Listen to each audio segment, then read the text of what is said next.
had that moment? It's a Monday morning, you're at the kitchen table, and you sort of nervously open your banking app, Oh, I know that feeling. and there's that familiar knot of anxiety in your stomach when you see the numbers.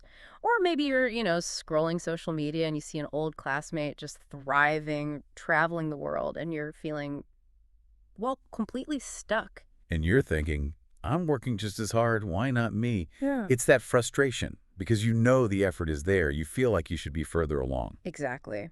And the source material we dove into for this deep dive, it claims this huge gap between the hard work and the actual abundance. It's not really about luck or privilege. No, it's about your internal operating system. It's about mindset, the invisible script that's running in your head that you probably didn't even realize was there. Right. We spent a lot of time with a really fascinating field guide. It's called Manifest Wealth, Your Dream Career, a proven guide to attracting abundance and opportunities. And what's so compelling about it, why we knew we had to do a deep dive on this, is that it's not just, cute quotes or wishful thinking. Not at all. It actually pairs these age-old success principles with modern brain science. It treats wealth creation less like a mystery and more like an architecture project.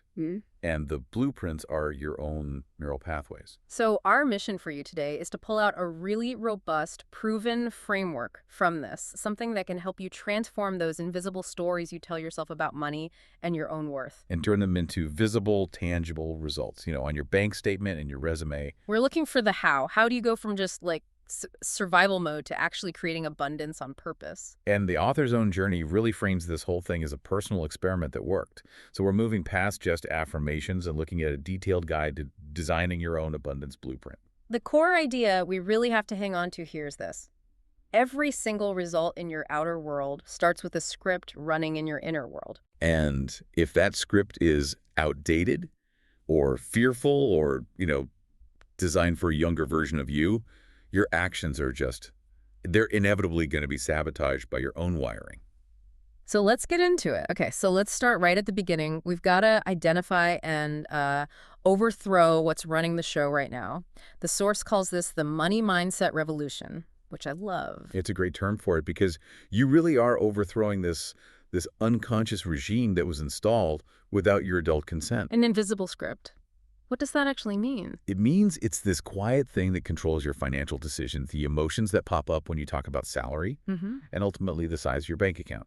And the critical thing to get is that you didn't consciously write it. No. It was written over decades by, family conversations you overheard about bills or media portrayals of rich people as, like, greedy villains. Right, or that feeling that money equals conflict, or secrecy, or just disappointment when it wasn't there. Exactly. And the source gives us this amazing tool for diagnosing that script. It's called the financial thermostat. I found this concept fascinating. So the idea is you look at your income over the past 5, maybe 10 years. And chances are, even if you change jobs or move cities, that number probably hovers around a specific figure. That's your thermostat setting. That's your thermostat. It's the subconscious blueprint telling you what level of wealth you believe you are safe or capable of sustaining. And why does it work that way? It's not magic. It's a part of your brain, right? The reticular activating system, the RAS. Precisely. The RAS is like your brain's bouncer. It filters I think it's 11 million bits of information hitting your senses every second, down to maybe 40 or 50 bits that you can consciously process. That's incredible. So if your thermostat is set to, let's say, $75,000, your RAS will literally filter out opportunities, people, or even ideas that are associated with making $200,000. Keeps you focused on what's familiar. So the moment your income tries to climb past that ceiling, boom. Your system subtly and very effectively sabotages your growth to get back to that safe number. And the sabotage isn't obvious, right? It's not a lightning bolt. No, it's sneaky. It looks like sudden procrastination on a huge project. Yeah. Or you find some tiny flaw in a great job offer and use it as an excuse to say no. Or you get a big deposit and suddenly you go on a spending spree just to bring that balance right back down to where it should be. Exactly. If higher income subconsciously means danger like, I'll be judged or my friends will leave me, your internal wiring will always pull you back to safety. So the big question is, how do we turn up the thermostat? The source is really, really clear on this. The answer is worthiness.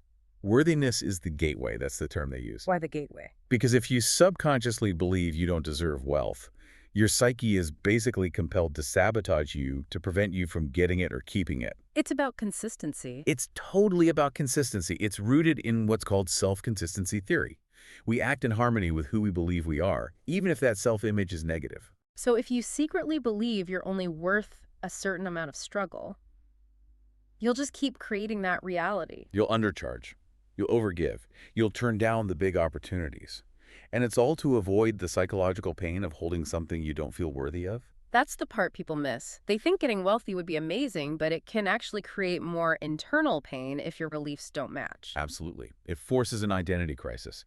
And the story of Raymond, the entrepreneur in the book, illustrates this perfectly. Right, he ran a tech consultancy. Skills were top tier. Pricing was fine on paper, but his deals always fell apart. Why? Well, the analysis showed that Raymond was comfortable being the scrappy helper. Yeah. The tech guy who swoops in to fix things for a modest fee. But he wasn't comfortable being the high-value professional. Exactly, the guy who charges a retainer for strategic guidance. Hmm. His worthiness gap came from a childhood label of being the quirky kid who fixes gadgets for, like, free pizza. So what changed? They focused on his self-image, on affirming that he was a high-value architect of solutions, not just a fixer. And within 6 weeks, he landed a contract that was more than his previous annual revenue. Wow. So the skills were never the problem. Never. The doorway was just locked by his own self-image. Okay, so once we get how crucial worthiness is, we have to deal with the thing that attacks it the most. Scarcity thinking. This feels like the biggest hurdle for so many people. It's the silent saboteur. And it's so slippery because it pretends to be responsible caution. Right, like clipping every coupon or always booking the cheapest flight, even if it means 3 layovers. You think you're being frugal? But when that behavior comes from a deep, chronic fear of never enough, it's not strategy, it's fear. And that focus is debilitating. It's always whispering, hold on tight, defend what you have. You don't know when the next one's coming. And that fear-based thinking just tells your RAS to filter out everything that isn't about survival. So opportunities for growth or collaboration, they just drift right by, totally unnoticed. The book says these limiting beliefs are like subconscious contracts we find with fear, usually when we were young. Exactly. There are cultural echoes, Money doesn't grow on trees. Yeah. Rich people are greedy. Or my favorite, be grateful for what you have and stop wanting more, which basically makes ambition a bad thing. It's insidious. The author talks about her own realization that she was working harder and harder but staying small. Why?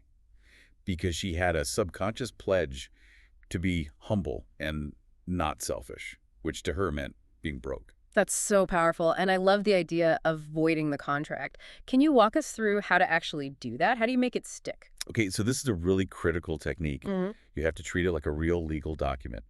You write it down or say it out loud. Until now, I believed X, for example, money is hard to earn. Okay. I see that this belief was formed to keep me safe, but it no longer serves me.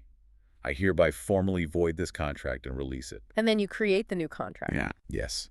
And you write a new one that's positive and purpose-driven, like, I am a wise steward of wealth and my resources multiply.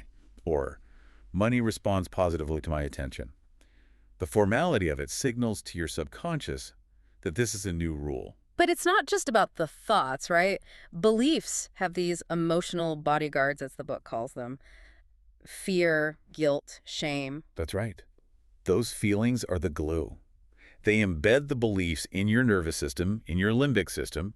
If you just try to slap a positive affirmation on top of unprocessed fear about money. It's what the source calls a spiritual bypass. Exactly. It doesn't work. The affirmation hits the thinking brain, but the fear is still running the show in the emotional brain. So the solution is to actually feel the feeling, but in a very specific way. This is the 90-second rule, which is amazing. It is amazing.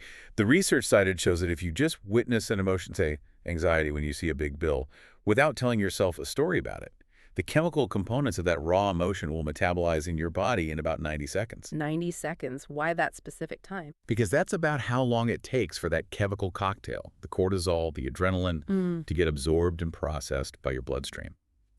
But if you start the story, oh no, I'm going to fail, I can't afford this, you just keep triggering the release of new chemicals. And you stay stuck in the fear loop. You stay in the loop. The trick is to stay present with the physical sensation and describe it neutrally. So instead of, I'm terrified I'm going broke, you'd say, my chest feels tight, or there's a buzzing feeling in my hands. You become a neutral observer of your body's reaction. You're starving the story of its fuel. Precisely. And once that emotional charge is gone, the limiting belief loses its power because the nervous system isn't validating it with terror anymore. It's a profound way to neutralize years of fear. Okay, so we've started clearing out the old programming. Now for the fun part, actually installing the new abundance blueprint. And we start with visualization as a form of neurohacking. It really is neurohacking. The source hammers this point. Your brain does not cleanly separate a vividly imagined experience from a real one. This isn't just wishful thinking. This is actual conditioning. Right, they cite fMRI studies that show these overlapping activation patterns in the brain. In the motor cortex, the prefrontal regions, basically when people vividly imagine playing a piano piece, the same parts of the brain light up as when they're actually playing it. So if I sit down and vividly imagine, say, signing a huge contract, and I feel the pen and I see the confirmation email, my nervous system is physically conditioned as if I actually did it. Exactly. And that conditions your nervous system to see wealth and success as familiar, expected, and safe. Mm.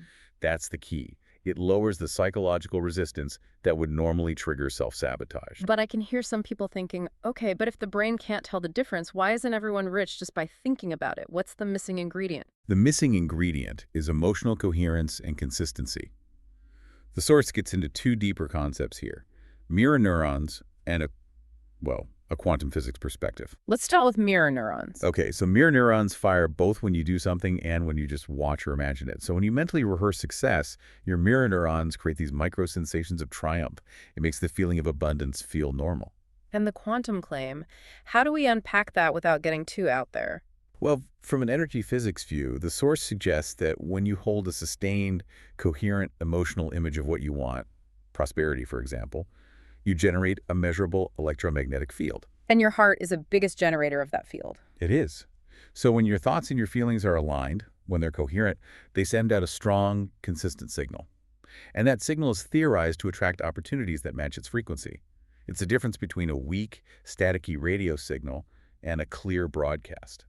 So how do we make our broadcast strong and clear? What's the anatomy of a good visualization? The source gives three non-negotiables. First, sensory detail. You have to go beyond just seeing it. You have to immerse all five senses. So don't just see a new car. Feel the leather steering wheel. Smell the new car smell. Exactly. Hear the engine. Taste the celebratory coffee you have in it. The more sensory detail, the more real it is to your brain. Okay, that's number one. What's the second key? Emotional intensity. This is the voltage. You have to infuse the scene with the feeling of pride or gratitude or just relaxed certainty. If you visualize success but you feel desperate while you're doing it. You're just conditioning yourself for desperate success. Precisely. You have to feel the relief of already having it. And the third piece, which is where most people fall off, is repetition. Absolutely. Yeah. It's that old neuroscience saying, neurons that fire together wire together.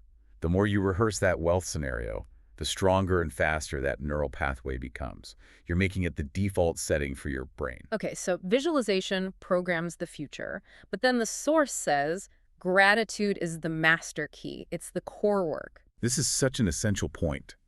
Visualization is about the future, but gratitude grounds you in the abundance of the present. It's not just a polite thing to do. It instantly recalibrates your emotional frequency from lack to abundance. It's the electricity that lights up the blueprint. That's a great way to put it. And there's a strong neuroscience connection here, too. Right, the Heart Math Institute research. Sincere appreciation triggers coherence between the heart and brain. Yes. And coherence just means your heart rate variability becomes harmonious and organized. Yeah. It's the smooth rhythm. That stable state immediately lowers the stress hormone cortisol, which is basically the chemical messenger of scarcity. And it floods your body with resilience hormones like DHEA. It does. And a stabilized nervous system is a creative nervous system. You start to see opportunities that were invisible before because your brain was too busy running scarcity drills. So how do we get beyond just writing, "I'm thankful for coffee" in a journal? How do we practice this embodied gratitude that actually creates that coherence? You practice by what the source calls tracing the lineage of an ordinary object. So you look at your phone or a chair, and you trace all the hands and cooperation that went into creating it. The miners, the designer, the factory worker, the truck driver. Right. You intentionally expand your awareness to feel this huge, invisible web of cooperation that's supporting your life right now. And when you do that, You feel this genuine pulse of wonder And once you find that feeling, you have to stay with it. for at least 20 seconds. That's the minimum time needed to anchor a positive emotional experience from short-term memory into long-term neural circuitry. Otherwise, the feeling is just fleeting. And this even works for hardships, the alchemy of adversity. Yeah, gratitude doesn't sugarcoat hardship. It extracts the nutrients from it. The story of Dominic, the guy who lost his corporate job, is perfect. His first reaction was panic. Of course. But by consciously reframing the layoff as a prompt, a forced freedom, he started seeing new things. He combined his hobbies, cycling and photography, and started a niche business. The loss became entrepreneurial freedom. Okay, so we have visualization and gratitude. The next tool is scripting, the long-form cousin of affirmations. Right. Scripting is where you write a detailed future diary entry. You set it 6 to 12 months in the future, and you write it all in the present tense. The power here is that language codes our reality, right? Absolutely.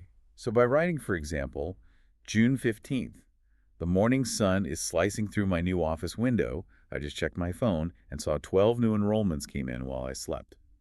You're engaging your subconscious in this high-definition mental rehearsal. And the details become like breadcrumbs for your mind to follow in the real world. Exactly. But it can't just be a wish list. There are essential elements. Like what? Setting. Specific income figures down to the penny-intense sensory details, like the smell of a new desk, and most importantly, the emotional undertone. Ease, joy, relaxed certainty. The wealth has to feel natural and already acquired. And the story of Dylan, the graphic designer, really nails this. He was drowning in overdrafts, right? Because he believed clients only wanted cheap and fast work. So he wrote this 2-page script about landing a $15,000 retainer from a tech startup that specifically wanted his unique style. And he got super specific. Super specific. Yeah. He even scripted the smell of the varnish on his new cedar desk. And 9 months later, he got a retainer for $16,200 from a tech startup. The scripting clarified his goals so much that he changed his whole portfolio to attract that exact client. He made it real. We've laid the mindset foundation and we have the tools. Now we need to make sure we're actually pointing them in the right direction, defining the dream career vision. Yes, alignment is everything. The source is very clear. A dream career needs what it calls the trinity of fulfillment. You need passion, purpose, and profit. The fire, the direction, and the fuel. Perfect analogy. Yeah. If you have passion and purpose but no profit, you just get burnout. If you have profit and passion but no purpose, you get the golden cage. You're rich but miserable. And the example of Javier the photographer really shows how to find that balance. Right. He loved photography. That's passion. But it only became profitable when he added purpose, helping small local businesses look professional and compete. He became a value creator, not just an artist taking pictures. The key is that the blueprint has to be anchored in your core values. Freedom, creativity, service, whatever they are. We see that so clearly with Lionel, the tech entrepreneur. He was chasing this huge seven-figure exit, but it conflicted with his core value of community, and that conflict created drag. It's like it was driving with the emergency brake on. Exactly. Once he shifted his goal to building a sustainable company that empowered local coders in his hometown, his energy aligned. And everything started to flow. The goal wasn't smaller, it was just more him. So once that vision is clear, we set manifestation-ready goals. And this is more than just the old SMART goal framework. Much more. Manifestation-ready goals have to be specific, yes, but also emotionally resonant and spiritually expansive.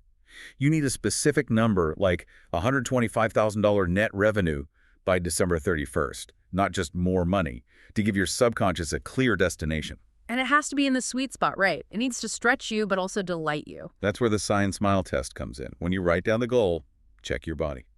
Does it make you exhale in relief and grin like a kid? Then you're on the right track. You're on the right track. If it makes you freeze up with anxiety, it's either too big for now or it's not aligned with your values. And this means you have to get really honest about ego-driven goals versus soul-aligned goals. 100%.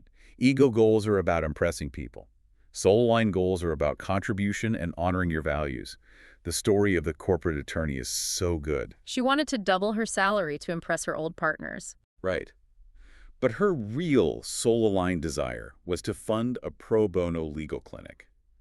When she made that the goal, the universe responded with a partnership offer that gave her the time and money to do it. It came so much faster because the motive was pure. This all comes down to what the book calls the physics of decision. It does.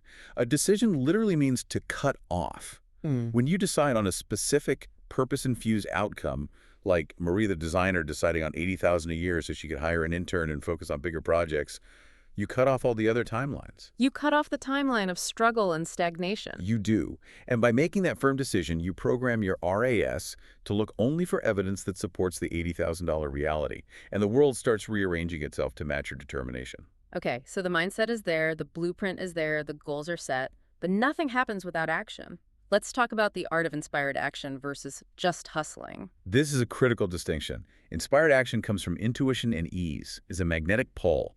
Hustle comes from anxiety and force. It's a push. And inspired action can feel totally illogical, right? Completely. The book gives that great anecdote about the host who almost skipped a brunch. He was tired, didn't want to go, but felt this tiny, persistent nudge He went, and it led to a 5-figure consulting gig. from a casual conversation. And the subway example, getting off 3 stops early just because the thought popped into his head. And he literally bumped into someone who gave him a key podcast invitation. Right. Inspired actions have huge leverage because you do them before your logical brain can talk you out of it. We're looking for those micro actions. Exactly. The little nudge to send one email or make one call. You have to trust it and act quickly. When you act from ease, the universe responds with ease. And this ties right into the next huge piece, which is embodying the future wealthy self. This is the biggest identity shift. True abundance is an identity, not an activity. You have to stop doing things to get wealth and start being the person who already has it in consciousness. So it's not about fake it till you make it and going into debt. Not at all. It's about acting from abundance, not court it. And the source says to use small, daily physical anchors to solidify this new identity. Like Leo, the designer, and his tailored blazer. Yes, he was a gifted designer, but he worked from home in sweatpants, and his income was scrappy and inconsistent, just like his environment. So he bought one blazer and wore it while he worked alone. And that one physical anchor triggered a cascade of changes. His wealthy self wouldn't tolerate a messy desk, so he cleaned it. His wealthy self set boundaries and stopped taking low-paying projects. And his income tripled. It tripled, and he moved into a professional office that matched his new self-image. The external world just caught up to his internal commitment. The most important part of that seems to be the decision-making litmus test. It is. In any moment of doubt, you just ask, how would my wealthy self respond to this email? Or how would my wealthy self handle this challenge? It bypasses the fearful analytical brain that's still running the old scarcity script. And it reassures your nervous system that expansion is safe. Exactly. You start making decisions that preserve and expand that security effortlessly. This internal shift is often sped up by the people we're around. So building a wealth-minded tribe. Humans are social animals. We co-regulate our emotions. We mirror behavior. Your financial outcome is often the average of your 5 closest companions. And if they're all talking about struggle and lack? You just absorb that frequency as your own. This is where sympathetic resonance comes in. Okay, what's that? It's an energy principle. When you're around people who vibrate at a frequency of abundance, who talk about growth and big deals as normal, your own energy field starts to match theirs. It just speeds everything up because abundance starts to feel normal and expected. So for someone whose current circle is maybe stuck in scarcity, how do they find this new tribe without being, transactional or weird about it? The strategy is to be a beacon, not a beggar. A value giver, not a value taker. Show up in high vibration spaces, seminars, masterminds, with a genuine desire to contribute, not just to get contacts. Like the story of meeting Carol the investor. Exactly. Instead of a hard pitch, the conversation started with a sincere compliment about her amethyst pendant. A tiny, authentic interaction that led to a real connection and an introduction to a powerful investment circle. So vulnerability and sincerity are the real currency. Absolutely. And the final step here is the energy audit. You have to audit the top 5 voices influencing you every day.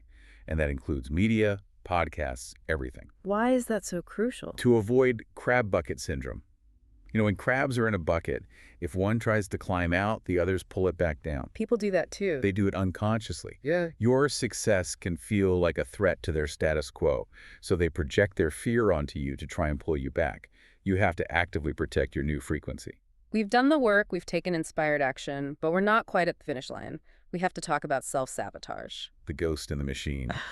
And it's almost never laziness. It's Yeah. almost always your subconscious trying to protect you from a perceived threat. Like Joanne, the consultant, whose deals always stalled right at the end. Her inherited script was, more money equals more conflict and public scrutiny. Her subconscious saw the big deal as a threat to her peace, so it protected her by forcing failure. So fear isn't a stop sign, it's a compass. It's a compass pointing directly at growth. The fear that shows up right before a breakthrough is telling you, here it is, this is where you need to go. So you use the fear compass technique, you name the fear, feel the sensation, and then find the hidden invitation. Exactly. The fear of asking for a 30% raise is the invitation to ask for a 30% raise. It's the fuel for your expansion. And because that fear response is so fast, you need an anti-sabotage plan ready to go. It's a pre-designed roadmap for those high-stress moments. 4 steps. A recognition cue that not in your stomach, a grounding practice like box breathing, a supportive statement, and a pre-selected aligned action. Like hitting send anyway. Hitting send anyway. It keeps your rational brain in charge when your emotional brain wants to retreat. So once we can handle sabotage, we focus on momentum and acceleration. And momentum is about consistency, not pushing harder. That's where the morning foundation comes in. Your non-negotiable daily appointment. 5 minutes of gratitude, 10 of visualization, 1 powerful affirmation. It's like throwing the liver onto the positive track for the whole day. But what happens if the growth comes too fast? That concept of an altitude adjustment really resonated. Yes, acceleration can be really uncomfortable. Your nervous system is used to gradual growth.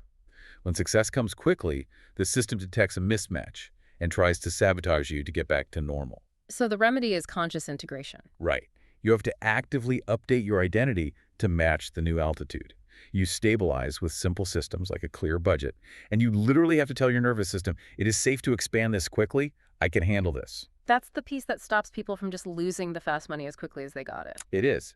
And the ultimate technique for this, for collapsing the time between wanting something and having it, is the time collapse routine. Okay, break that down for us. It's a daily practice with 3 fused elements. First, high-definition visualization. Second, intense emotional priming. You rehearse the feeling of having the result. Third, immediate action on any intuitive nudge that comes up. And the story of Nina, the marketing analyst, is just wild. She wanted a creative leadership role head of storytelling and a specific seaside house. She scripted it and practiced this routine for 90 days. And she got the job and the down payment for the house. In 89 days. It's proof that acceleration works when you fuse clarity, belief, and instant inspired action. The goal stops being a distant point and becomes a magnetic field that's pulling you forward. When you make a true conscious decision backed by that emotional coherence and action, the world just rearranges itself to deliver it. We have covered so much ground today, from rewriting that unconscious generational programming to deliberately creating your career and your financial reality. We talked about revolutionizing your mindset, using tools like visualization and embodied gratitude, aligning your goals with your values. And accelerating your timeline through inspired action and really embodying that wealthy self. And the big takeaway from the source material is just so potent. Wealth and meaningful work, they aren't privileges for a lucky few. They are outcomes. They are skills that anyone can learn to generate on purpose. They're just the external reflection of your internal architecture. Exactly. As long as that internal architecture is stable, clear, and designed for expansion. So what does all this mean for you listening right now? The moment you look back on this point today could be the line in the sand. The moment you prove to yourself that reality really does bend to belief. As long as you practice with consistency and you dare to expect good things. So begin your first micro-ritual today. Decide which small, inspired action you're going to take right now to honor your blueprint. And just remember, the momentum starts with that single, smallest intentional choice.